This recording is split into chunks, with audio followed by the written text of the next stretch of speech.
Les 2 minutes citoyennes, un podcast du site viepublique.fr.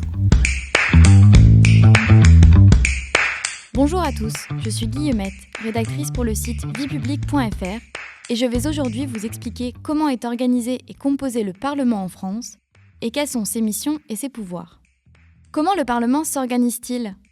Le Parlement rassemble des élus qui représentent les citoyens. Il est divisé en 2 chambres, l'Assemblée nationale et le Sénat. On parle de bicamérisme. L'Assemblée nationale, aussi appelée Chambre basse, est élue au suffrage universel direct par les citoyens. Elle siège au Palais Bourbon. Le Sénat, considéré comme la Chambre haute, est élu au suffrage indirect et siège au Palais du Luxembourg. Comment ces chambres sont-elles composées ? L'Assemblée nationale est composée de 577 députés, élus pour un mandat de 5 ans lors des élections législatives.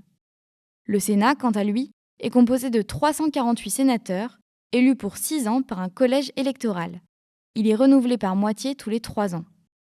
Quelles sont leurs 2 principales missions ? En tant que pouvoir législatif, le Parlement légifère, c'est-à-dire qu'il délibère et vote les lois de finances et les lois de financement de la sécurité sociale. Il autorise également la déclaration de guerre, l'approbation des accords et la ratification des traités internationaux ayant trait au domaine de la loi ou ayant une incidence sur les finances publiques.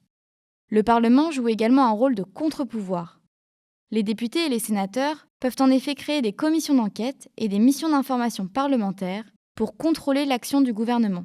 Ils peuvent également tout simplement s'adresser à lui et lui demander de justifier son action à travers des questions écrites, orales et d'actualité posées à l'Assemblée nationale. Enfin, les 2 chambres ont-elles les mêmes pouvoirs ? L'Assemblée nationale possède des pouvoirs plus étendus que ceux du Sénat. En effet, seuls les députés peuvent mettre en cause la responsabilité du gouvernement par le vote d'une motion de censure. De plus, lors de l'examen législatif d'un texte de loi, c'est l'Assemblée nationale qui a le dernier mot en cas de désaccord avec le Sénat. A l'inverse, le Sénat est la seule des 2 chambres à ne pas pouvoir être dissoute par le président de la République. D'après l'article 24 de la Constitution, le Sénat assure la représentation des collectivités territoriales, tandis que les députés, qui siègent à l'Assemblée nationale, représentent la nation tout entière.